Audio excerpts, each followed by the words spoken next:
There are 53 million Catholic adults in the United States. That's some 20% of the population. I was one of them once, back in the 1960s and 70s. Altar boy, nuns for teachers, no meat on Fridays, the whole thing. And after college, I spent 6 months in the Paulist Father's novitiate, thinking that maybe I could belong in a community dedicated to ministry. I was wrong. I parted ways with the church in the late 80s because their message was clear and consistent and hateful. If you're queer, you have no place in this church. Now, it's a colossal understatement to say that the Catholic Church has been on the wrong side of history many times. In 1431, it burned Joan of Arc at the stake because she refused to wear gender-appropriate clothing. 200 years later, it forced Galileo to recant his ludicrous notion that the earth revolves around the sun. The Inquisition, the Crusades, Nazi war criminals, indifference and cruelty in the face of AIDS. And of course, the contemporary scandals in which the church knowingly and systematically covered up for pedophile priests. The Pope's infallibility does not extend to all matters. It only applies when he speaks ex cathedra. In secular matters, he's like the rest of us, muddling through, doing the best he can with complex issues. And when you're faced with a new area of learning, say perhaps that gender is not a binary after all, a healthy approach, a respectful approach would be one with humility and an open heart. But doctrine constrains the church. They would have to admit that their doctrine was wrong, and nobody likes to admit that they're wrong. Dignity USA is the world's oldest Catholic organization for LGBTQIA+ ministry and advocacy. It was founded back in 1969 in California. In 1986, Pope John Paul II issued Letter to the Bishops on the Pastoral Care of Homosexual Persons, in response to Dignity's advocacy. We'll talk about that in this episode. If, in this introduction, I sound frustrated or disappointed in the church as an institution, that's because I am. My hope is that the following conversation is able to convey not just sadness over the injustices, but a recognition that some queer folks not only want, but are willing to work for a place in the Catholic Church. Hi, I'm Marianne Burke. I am a cisgender lesbian Catholic. I serve as executive director of Dignity USA and had the pleasure of meeting Claire at the Boston Pride celebration in 2024. My spouse and I have 2 kids who are now young adults, and our younger child is a trans man. But I am Maddie Marlett, and I'm a queer trans woman. I do a lot of work with Dignity USA, helping lead the young adult group, as well as serving on our local Dignity Boston chapter. And alongside that, I do a lot of work with my local PFLAG chapter, doing inclusive workplace trainings, tabling at events, and things like that. And then for my day job, I say I have a gay job and I have a day job. So my day job is designing analysis for clinical trials, and my gay job is all of the Dignity and PFLAG things. It's nice to be here. My name is Myles Cummings. I use both he, they pronouns. I identify as a non-binary transmasculine person. I joined Dignity a little bit over 5 years ago. I found my spiritual home there. I was married in that church and also been raising my 2 adopted kids in the same community. My day job is occupational therapy, and I work in a mental health setting. So it affords a lot of opportunities to be with people of all different backgrounds. Dignity was with me in part of the discernment I had around gender. So I'm really grateful for the community and looking forward to talking to everyone today about it. Well, welcome all of you. We should probably start with the organization. Dignity USA is the world's oldest organization of queer Catholics and our allies. We have been around since the pre-Stonewall days of 1969. Started as just a local opportunity for gay and lesbian folks in Southern California, in the San Diego area primarily, to get together and do Bible study and scripture study and socialize in a safe and affirming place. But there was so much interest in it that it spread nationally and even internationally very, very quickly. Right now, we operate a network of about 40 local chapters, as well as do a whole lot of national programming, either through the USA office or through groups like the Young Adult Caucus that Maddy helps co-chair, and other caucuses based on women's issues, families with dignity, the Defenders, which is kind of our leather kink group. We have a racial justice caucus, just ways for people to fill a trans support caucus. All of these caucuses offer ways for people to connect based on either identity or interest.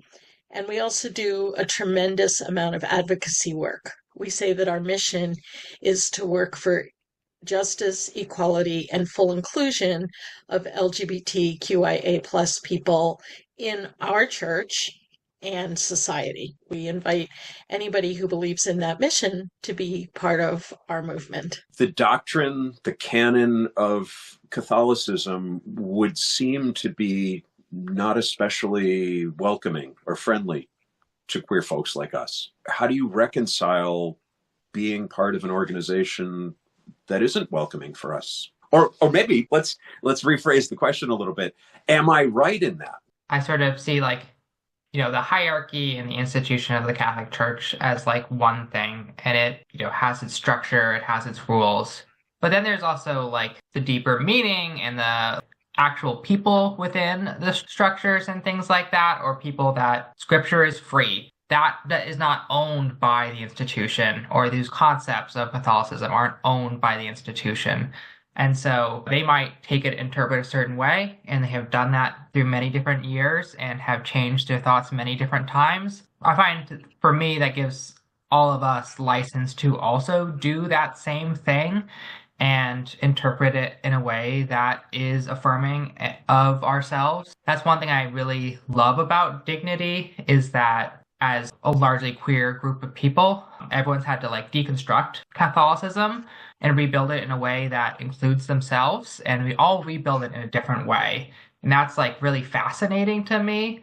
And Dignity makes spiritual communities that embraces that. And so it's not shooting for this homogenous, institutionalized idea of what Catholicism is, but instead it's a more diverse approach to what Catholicism is that's reflective of the humans that resonate with some of these concepts, connected to some divine rather than some institution. So that's how I tend to think about it.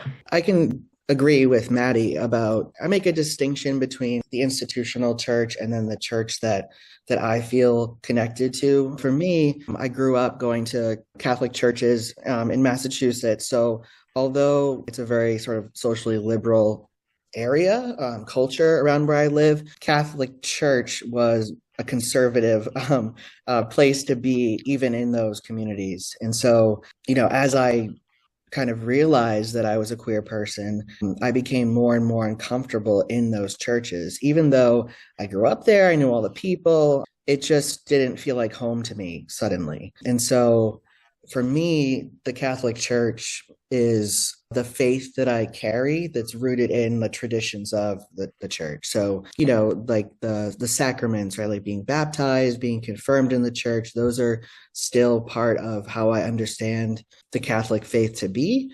But then, like Maddy said, Dignity sort of reconstructed the rest, which is the affirmation of all different identities, the welcome that we extend to everyone, and the intimacy of the communities that we create. These are in Dignity, we are like family. Everyone's connected, and the services are very unique in the sense that everyone is participating, which is a lot different than the Catholic churches I grew up in, which are, everyone's sort of just in the crowd, and you very top down. That's exactly.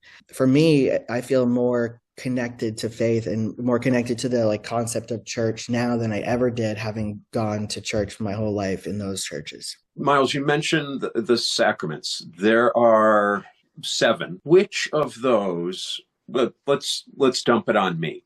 If an out trans person who doesn't necessarily pass, because I think that makes a difference in this discussion, Right.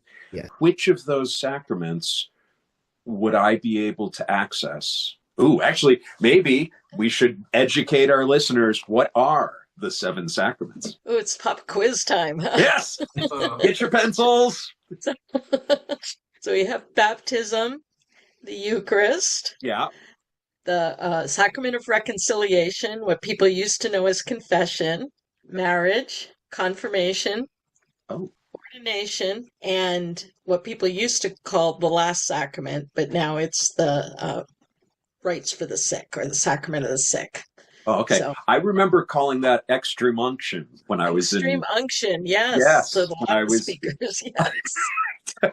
I went to 8 years of Catholic grade school, and we were really just post Vatican II. So all of these notions that the church might want to conform to the world as it is were brand new, and then there was a lot of resistance. So I got a lot of the old school doctrines and teachings. Yeah, we must be contemporaries. I started first grade with the Baltimore Catechism, the old school, and by second grade we switched over to sort of the new thinking, and so there was a lot of change going on. I also used the Baltimore Catechism growing up because that's how my family decided to go with it. They wanted the old school. There are answers to be found in Baltimore Catechism, and in a world where there aren't answers all the time, where things are not clear cut, Baltimore Catechism reduces to question, answer, and that can be comforting. But what would I, if I were inclined to come back to the Catholic Church, what would be mine? I can share some of my experience. I think the one that they would all welcome us to attend is the Sacrament of Reconciliation.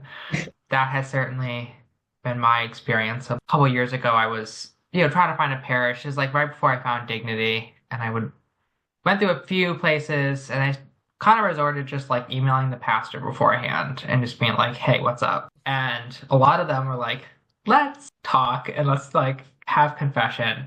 Can I just say, there's actually a bishop in northern Michigan who has said that the only sacrament that trans folks are entitled to is the sacrament of reconciliation. Until we've had that, you can't go to communion, you can't partake in any of the other sacraments. Now, that speaks to the localization of Catholicism that I think Myles and Maddy were talking about earlier. But yeah, Maddy's experience is not atypical, unfortunately. And I finally found someone who was like, "Let's talk, but like doesn't have to be confession." He ended up letting me receive communion and was totally okay with, me presenting as myself. And it was a nice little touchstone moment. I went there for a couple of years. Most people, that nobody knew that I was a trans woman besides the pastor, and he would like to keep it that way because the bishop of that area wouldn't be okay with it.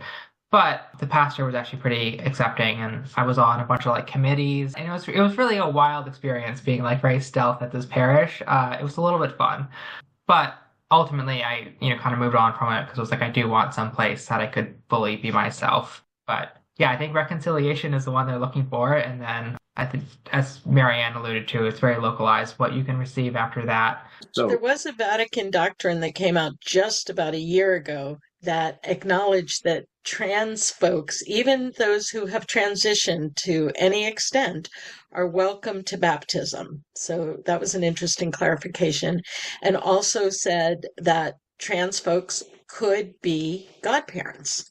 Again, really interesting. And that's a question we get a lot. We have families who want a transgender member of their family to serve as a godparent to a new child, generally. And sometimes it's fine with the person, the priest who's performing the baptism, and sometimes they'll say, nope, we have to have one biological male, one biological female, from birth. And it gets very complicated at that point. I'm looking at my notes here. So I'm looking at a story from 2015. There was a trans man named Alex Salina who was declined in an attempt to be a godparent. And this is the code of canon law that they cited.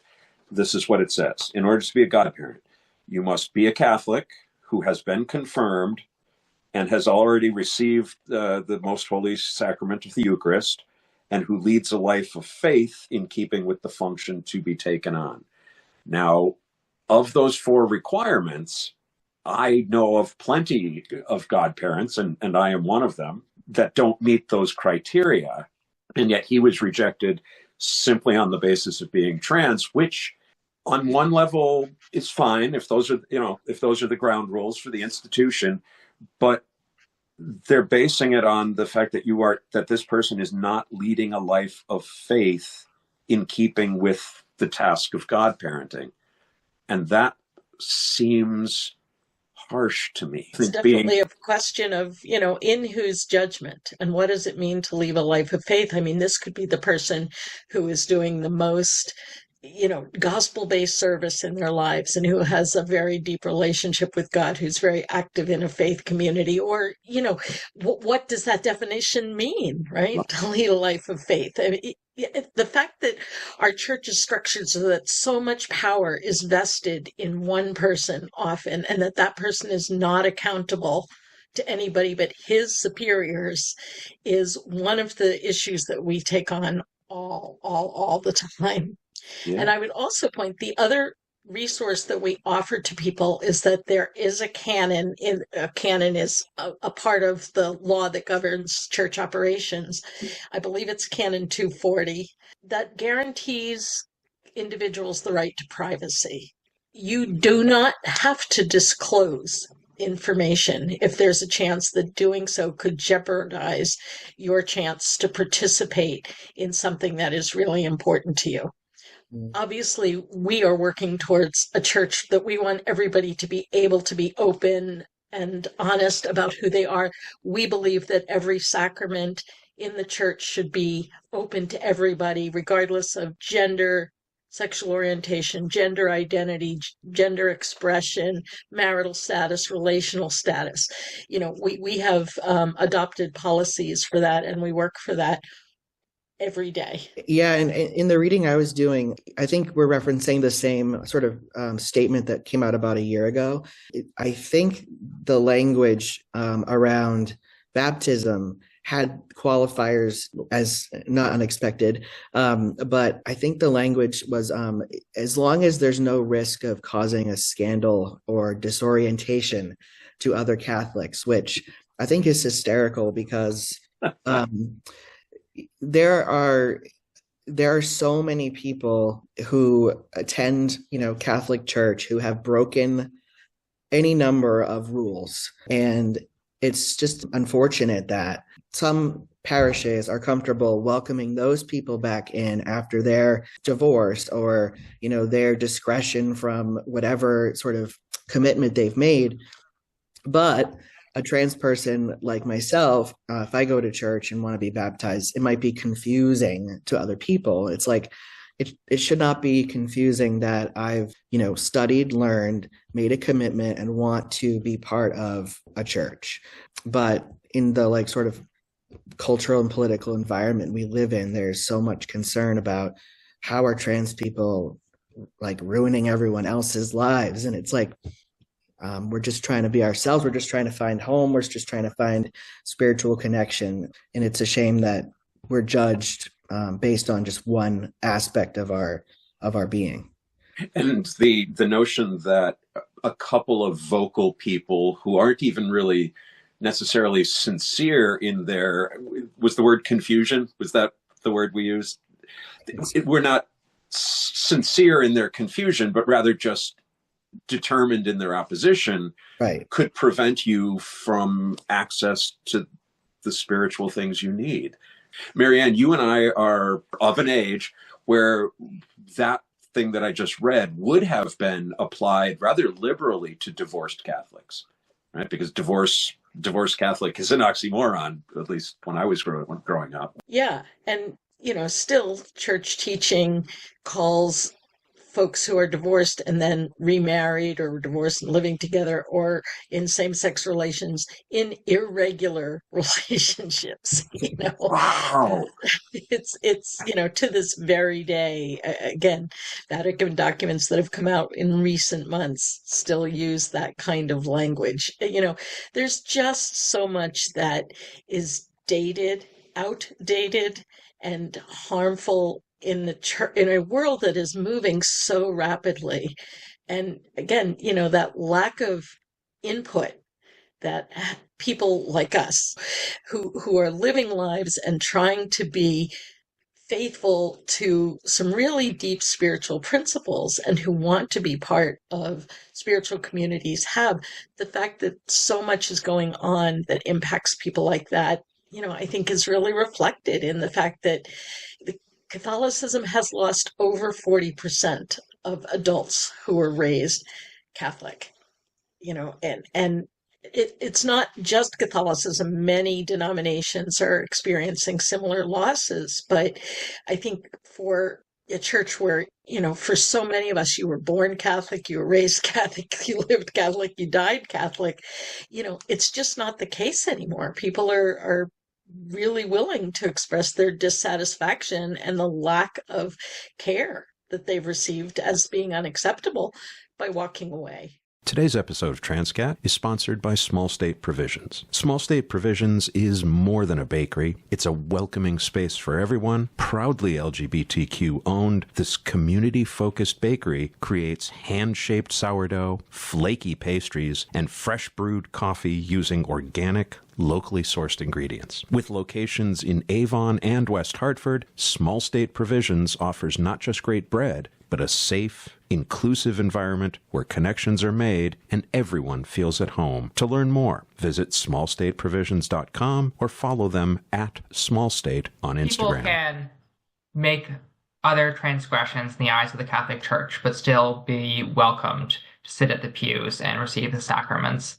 Like, if we ignore the fact that we all believe that, being trans is, not a transgression or anything like that. But even in applying how the church looks at other transgressions, they definitely single out certain ones, like being LGBT. Mm-hmm. And it gets classified on a case of its own of this is so awful that we're going to not afford it the same pathways that we afford other things that we see as transgressions. Most people, when they make a mistake, or in the eyes of the Catholic Church, they're told to you just need to come closer. You need the divine to help you, and we're here for you to support you, and you just need God and things like that. But we don't get that for LGBT people. They don't want us in their pews. They don't want us receiving their sacraments. They don't want us to be better Catholics. I think that's really difficult, because you also see that play out in not only the institutions, but the very Catholic people. So come from a very Catholic family and 7 siblings, and we all made mistakes and things like that. And seeing my family's responses to some of the pretty awful things that some of my siblings have done, and how the answer is always oh, you could still be saved and we could still help you and you just need the church.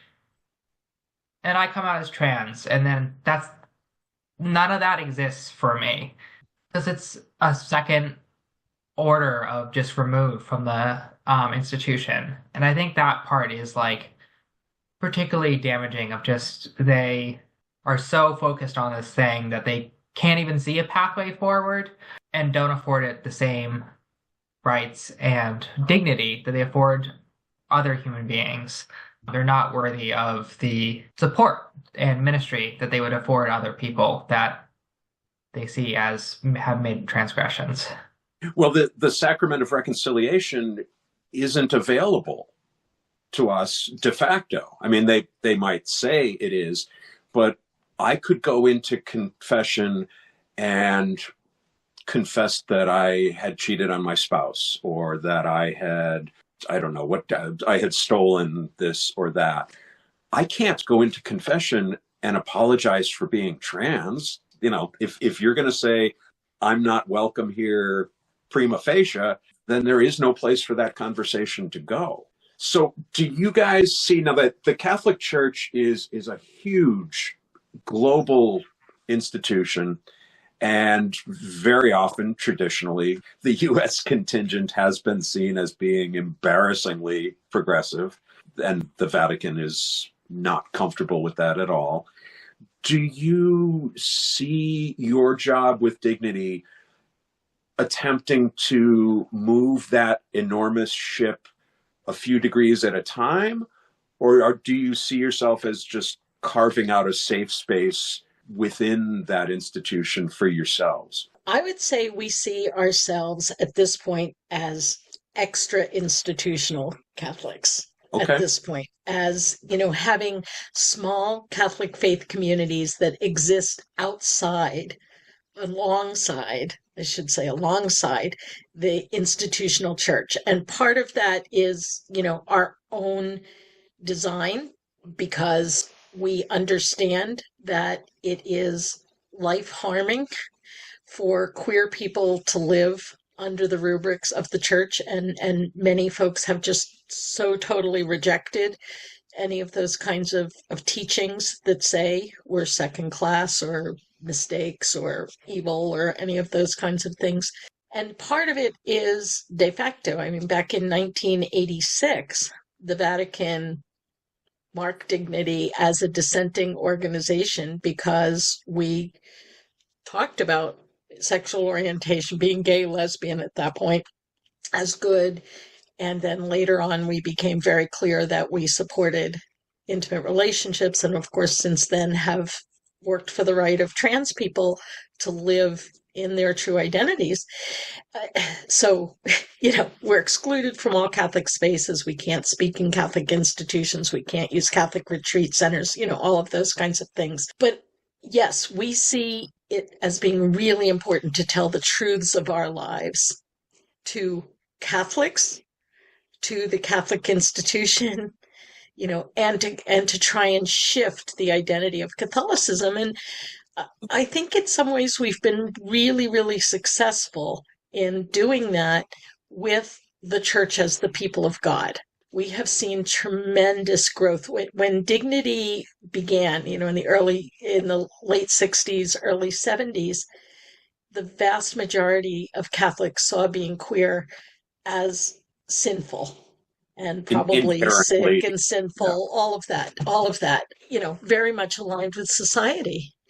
And since the early 1990s, we have seen Catholics being the most supportive Christian denomination for queer civil rights, whether that's marriage, family, serving in the military, job protections, immigration, across the board. And I think that's really because of the bravery of folks like Maddy and Myles and, the thousands and thousands of members that we've had, of just being honest about their lives and really making people sort of confront the reality of who we are versus the teachings and beliefs that they were brought up with. The current Pope, in contrast to Benedict XVI and John Paul II before him, seems to be at least giving ambiguous statements about the direction he'd like to see the church turn in. I'm thinking specifically now, he was asked sometime recently about gay men in the priesthood. And his response was, "Who am I to judge?" And he took a lot of flack from that, from the conservative elements. But it seems like at least a signal that the church should be thinking about things like that. I feel like I'm of two minds with Pope Francis. I think has some softening features of him towards LGBT people, but it's also a lot of pretty awful things have come out while he's Pope. And sometimes that whiplash is can be harder than just someone who's consistently bad. Yeah. Right? You knew Benedict didn't like us. You knew that from the start. And so I feel as someone who works a lot with the young adults, especially people who are early on in their like reconciling their faith and LGBT identities, they're really looking for every little bit of ounce of hope that this institution that they still feel pretty, they still want to go to a church within the institution. They still want to get married within the institution. Like they're looking for little bits of hope, and to have little bits of hope sparkled in there and then get a rude awakening when the next piece comes out and is very party line, the same thing that he's always been told, is pretty tough. So I think it can go either way. And I think, dignity kind of gives people a space to hopefully learn some of those things and find comfort in there. I think back to your first earlier question of like existing within the institution or not. I like, as Marianne was saying, we're kind of extra the institution. And I think that's very, for like me personally, I don't want to be part of the institution. What they say doesn't have much bearing on my personal spirituality. But I sort of see we still need to care about the institution and that it is continually traumatizing young people. And so that's where I sort of see Dignity's role of like, we have to fight back and, push back against this institution, even if we don't have to exist within it, because that is where most Catholics are being raised, and that's where people are continually being traumatized. And that's sort of where I feel like we have a role to play. Yeah. Just to add to that, when I first joined Dignity, I had done some exploration of like finding a church that was right for me. And like Maddie was sort of describing in her experience. And I found myself going to other Christian churches of different denominations. And there are elements of those services and of those communities that felt like very familiar, and that folks were always very welcoming. But number one, I never revealed myself as someone who identified as queer. And two, there's something about being Catholic that's comforting in like the rituals of liturgy, right? Like there's certain prayers you say at certain times. There's certain, things we do at various different holidays or holy days that we do every year and sort of feel like routine. And these other churches, they had different traditions, they had different routines and rituals and prayers. And so it never really felt like home to me. And so when I joined Dignity and found that home, I was like, I want to go back to my church and stand on the steps and say to everyone that's walking in there, like, there is an alternative to this, because I knew that there were other, queer people in that audience somewhere. And of course, ignorant to like, I was learning about Dignity and all the work it had been doing for like 50 years. And some of the, elders in the church were like, yeah, we've tried that. Or, that's something that, doesn't necessarily work. And as I became closer to the community, I realized, like Maddie has, like, I'm not interested in returning to that church. I don't feel comfortable there. When I have to go, like recently I went to a funeral in a Catholic church. I didn't take communion, not because I don't think I deserve it, not because I don't think, trans people should receive communion, but I didn't want to get it there.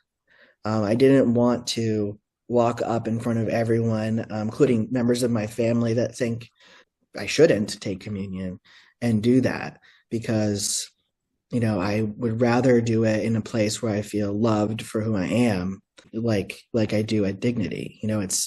I don't know. It's a very confusing experience. Like Maddie was saying too, it's like whiplash. Like one minute the Pope is saying, yeah, like everyone's welcome. And then the next minute, using gay slurs. And it's confusing. And I think as the Catholics that identify as, straight or cisgender, they look at Pope Francis and they're like, wow, that guy's doing a great job making people feel more welcome. And, they see him as someone who's very progressive. And then us queer people are like, maybe he sounds progressive, but like this is the person who we believe has like a direct line to God. And he's giving us mixed signals. And I think that's the irony too of like the institutional church. It's like, the doctrine is like God is all knowing. We were made in God's likeness, but then we think humans know better than God, like that we can interpret the word of God in our way and like somehow feel entitled to say that that's what God would want. It's just all mixed up. I think when we first met, you and I discussed the fact that I had the opportunity to meet with Pope Francis back in October of 2023 when I was in Rome for some synod activities. And it was a pretty remarkable thing because, as we've said, Dignity is seen as a dissenting organization by the Vatican and not allowed to officially be in any kind of Catholic space or all that. And yet, if one I mean, subscribes to the Santa Claus God model, you are on the naughty list. Very, very much so. And to be very clear, I was there in my capacity as a co-chair of the Global Network of Rainbow Catholics, which is, a worldwide organization of groups like Dignity on all 6 inhabited continents. We have yet to find the queer Catholic penguins in Antarctica to join us, but we're working on it. But, to be able to sit with the Pope, wearing my Dignity pin, knowing that he knew exactly who I was, what my family status was. I was married, that I had adopted kids, which he had spoken out against, that I had a trans kid, that I'd been with Dignity for over 40 years at that point. And to talk to him about the impact of church teaching, his own words, his actions on so many people across the globe.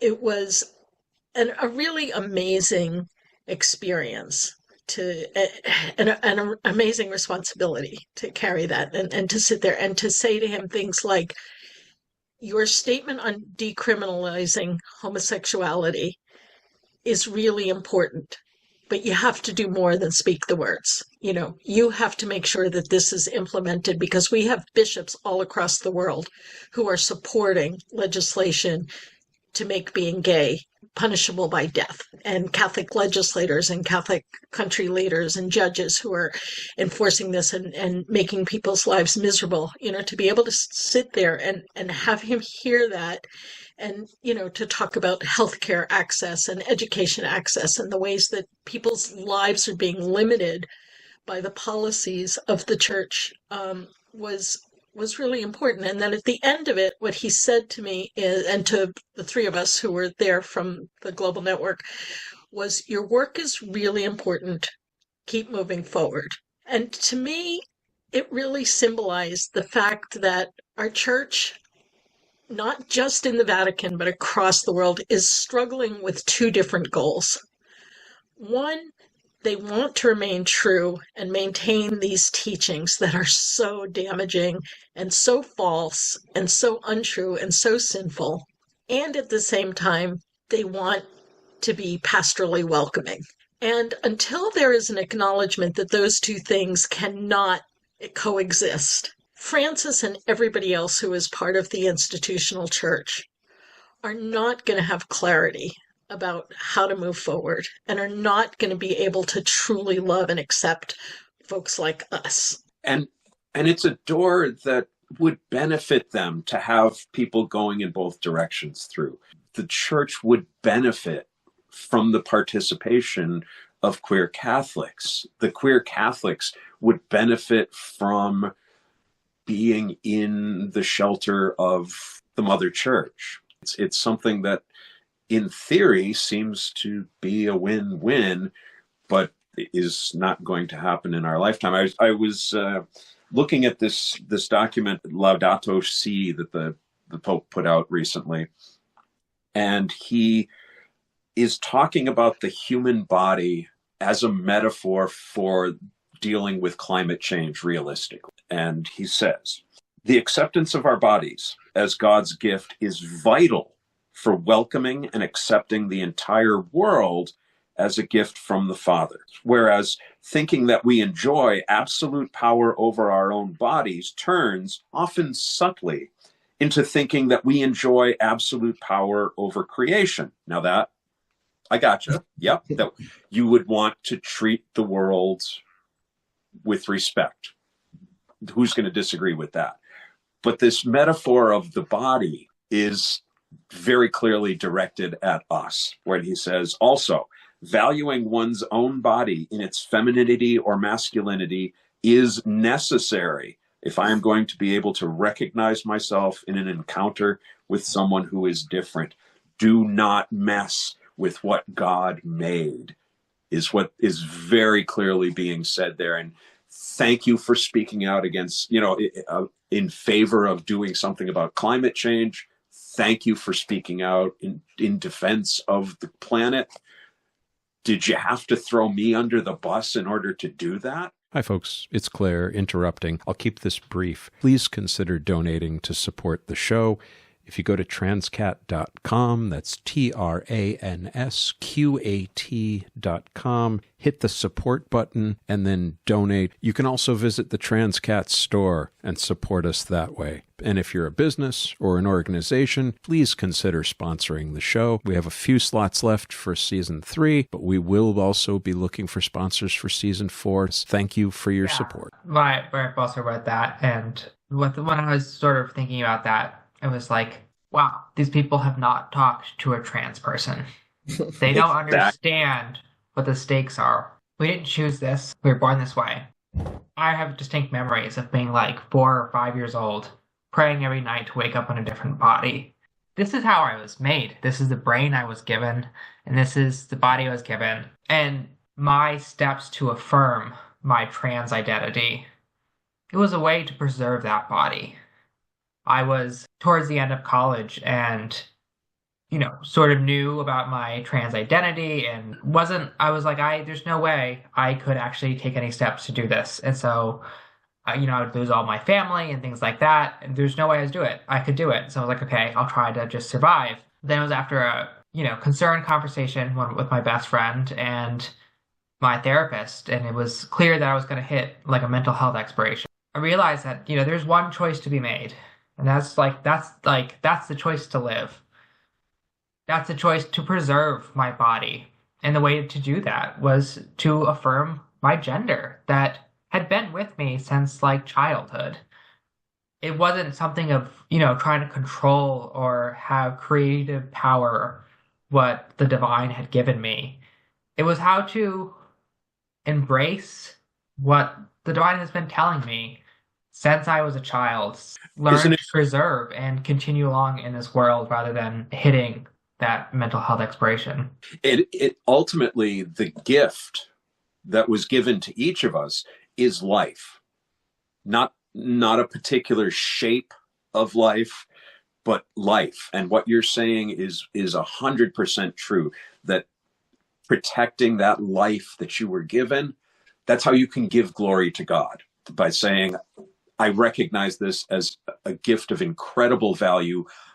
I'm not going to go down that road where, as you say, I hit this mental health crisis and maybe I can't honor that gift of life anymore. Like Maddie, from a young age, there was something, but for me, it was more intangible. I think, I didn't feel right. It didn't matter if I was at school and I just couldn't find the group that I affiliated with, or if it was in my family, even playing house as a kid, I was like, I don't know why this is so hard for me to decide what role to play here. I think that, looking back, I affiliated with other children who turns out are trans and LGBTQ adults. And I'm like, somehow, despite all the odds and everything working against us, we found each other, even at young ages. And so I'm really grateful for that. I'm grateful that my family has, although maybe been surprised and confused along the way, has, walked beside me for the most part in the journey I've had. But I think the notion that we somehow need to be fixed or saved, that we are, working counter to God's nature and God's will for us, is just so harmful. And, some of us are looking for the words, right? Like in the Bible, the words spoken by the Pope, the words spoken by the priests in our church. We're like, where am I? Am I going to be mentioned? Am I going to be included? And there isn't a lot there. And I just think it's so hurtful that the way that most institutional church, or even just most leaders in the church in our country, interpret the word of God is that we are wrong. I think a couple of years ago, someone asked Chat GPT about what God would think about trans people, and it's weird because a lot of people saw that and they were like, "That's blasphemy!" Like, why would you ask AI about God? But ironically, or maybe it's counterintuitive, but I saw that and I read it and I was like, that is the God that I know.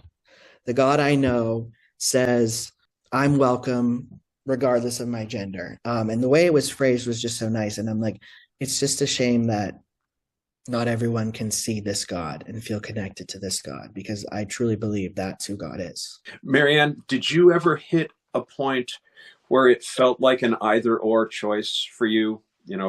Who you love or the faith that you belong to? Because it did for me. It did for me.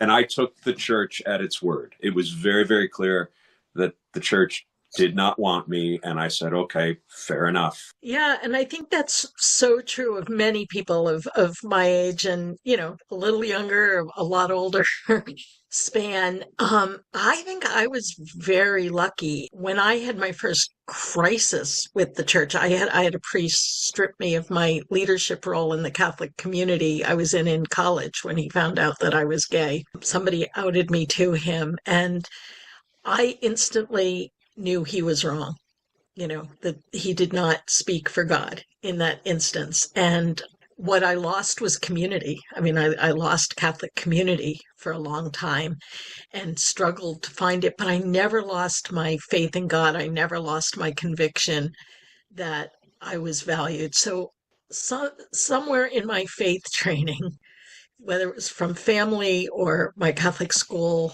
upbringing or my own prayer life or all of those, my relationship with God was able to stay intact. And, I had a similar experience with what Myles was talking about. The first time I walked into a Dignity community, I felt home. And I was 21 years old at that point. I'm now 64 and I've never left. That has been my faith community for my entire adult life.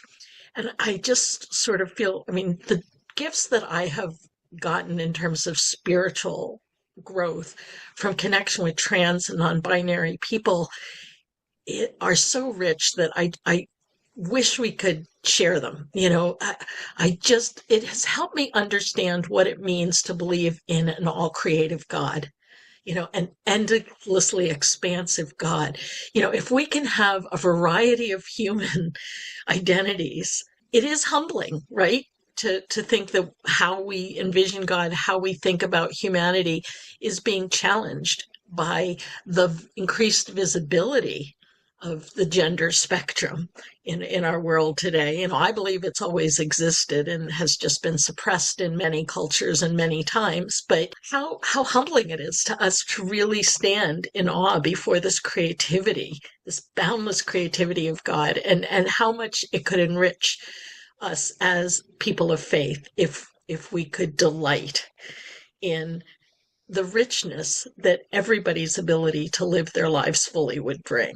It seems to me arrogant to try to limit God's creation, to try to look at this amazing, beautiful, diverse world and say these things were created by God, these things weren't. The diversity is baked in. It is what this world is. You look at a field of wildflowers and they are all different colors and shapes and smells and sizes. And it's beautiful. Why not look at human identity, human expression that way and appreciate rather than be suspicious of? When the dogmatic underpinnings for that are there, right? Like Catholicism is supposed to believe in an infinite, powerfully divine of love. Yet they choose to build boundaries and build walls, limiting the divine. I studied math in college, and that actually was very helpful in reconstructing my faith. In math, we talk about infinity a lot. There's actually multiple different sizes of infinity, which is very weird. But with math, we create these different systems, and we start from certain sets of truth, and we can create these systems. Say, geometry, we assume a certain set of rules are true, and then we get Euclidean geometry, so we can build houses and, make geometric structures. But then, if we start from a different set of truths, we get a different system of math. So if we say 100, the angles within a triangle don't add up to 180 degrees, we don't get Euclidean geometry, we get non-Euclidean geometry, and that's how we can do geometry on spheres and send rockets to space. But we need both systems, but they don't include each other. And that kind of helped me with my faith in that if we make these rigid structures and start from core axioms, we're going to inherently limit the infinite by some way. And there's not a perfect system of math that encompasses all that math can accomplish. I see that with the Catholic Church as they are trying to force these structures and they limit the infinite divine that they claim to believe in, but they never let it be infinite. And so as I kind of went through my beliefs in college, my process was, is this belief really loving? Is it truly loving? Because if we believe in an infinite divine of love, it has to be a love-giving belief. And shockingly, I had to drop a lot of my beliefs because of it. But it has freed me up to believe in such a much more infinite way and think about the divine as this huge force that is finding numerous ways to reach people, some through the institution of the church, some through other churches, some through the beauty of nature, some through sunsets. And why isn't that divine? Why wouldn't that divine be finding infinite creative ways to reach humans, regardless of who they are, what they look like, what they believe? And I think that's such a richer approach to it. And the fact that it's grounded in some of the core tenets of Catholicism, they could believe that. But we're just so small-minded. We have to build these walls and structures to stop it. I love it. I love it. My friends, we are coming up on an hour here. How can people get in touch with Dignity USA? As I said, we have about 40 local communities, but I would ask folks to look for dignityusa.org. Look for our website there. We're also, for the moment at least, still on Facebook and Instagram. Some of us are shifting to Blue Sky. Yeah, we certainly welcome folks to be in touch, to figure out how they can connect with us, to become involved in whatever way. We have, biweekly newsletters that come out. We put out a weekly reflection on the scriptures that are for the upcoming Sunday, all written by LGBTQ plus folks and some allies, adding to the interpretation of scripture in the Catholic tradition through our own lenses. We have an upcoming national conference in Ohio in July of this year, and we do lots of web-based programming that's accessible from anywhere. We also are going to have a big presence at World Pride this year, which will be in Washington, D.C. in late May through early June. We'll be creating about 3 weeks of programming for queer Catholics and friends from all over the world. So lots of stuff going on. I don't know if this is appropriate. It's an idea that just popped into my head, but I was wondering if it would be appropriate for someone to end this with a prayer. I don't quite have a prayer, but it's a hope that I hold on to. When I was younger, I heard from pulpit, and it was damaging at the time, from the priest, that he was ranting in his homily that the end of the world is here, and the existence of trans people proves it. At the time, it was damaging, but now I've sort of held on to that, and that's kind of what I find as my mission. I want to be the end of the world. I want to be the end of their bigoted and antiquated world. But our world, it can be just beginning. So that I see as our mission and our hope. Beautiful. Yeah. Amen. Next up on Transqat, we are heading into the realm of fantasy, specifically the world of Bastion, where Lenora, the goddess of light, battles the demon lord Ventilus. I'll be talking with author Angela Wick about her series of fantasy novels entitled I Left My Hormones in Another World. Housekeeping items. Do not call me tomorrow, April 12th, because I'll be watching the return of the 15th Doctor. Kim Adamski and I will be hosting the first in a series of sex trivia events on Saturday, April 19. We'll be at the Blue Orchid in New Haven. Hope to see you there. On the 22nd, I'll be hosting the Prism Book Club at the East Haven Public Library. Join us from 6 to 8 as we discuss Joy Layden's book of poetry, Family, where Joy and I read from that book of poetry. And on May 1st, Cinestudio in Hartford is screening a documentary called Sabbath Queen. I'll have a link to the trailer in the show notes. I'll be leading a Q&A session with the director, Sandy Dubowski, after the film, so join us on Trinity Campus for that. This has been Transqat. I'm Claire McCarthy. Thank you for listening. Let's talk soon. This is Sadie McCarthy. I'm Claire's niece. And you've just been listening to Transqat. It is made by one of my favorite people in the world, Claire McCarthy. Transqat is a production of Transqat Enterprises, LLC. Copyright 2023, all rights reserved. Join us on the web at transqat.com. That's TRANSQAT.com. QAT.com. QAT.com. There you'll find links to Transqat, the blog, writing projects, speaking engagements, and our PayPal donations page. Please consider supporting our mission with your monkeys. Monies. Your monies. Your monies. Not monkeys. Please consider supporting our mission with your monies. Any monkeys will be gratefully received as well. Follow Transqat on Instagram, Facebook, Twitter, and YouTube. On TikTok, we are at The Real Transqat. Want to tell your story on air? or ask Claire a question. What is the deal? She has all the answers. Or suggest a guest or topic for an upcoming episode. Use the contact page at the website or email her directly at crmtranscat@gmail.com. crmtranscat@gmail.com. And thanks for listening. Thanks for listening. Thanks for listening. Thank you for listening. Thanks for listening. Thanks for listening. Bye.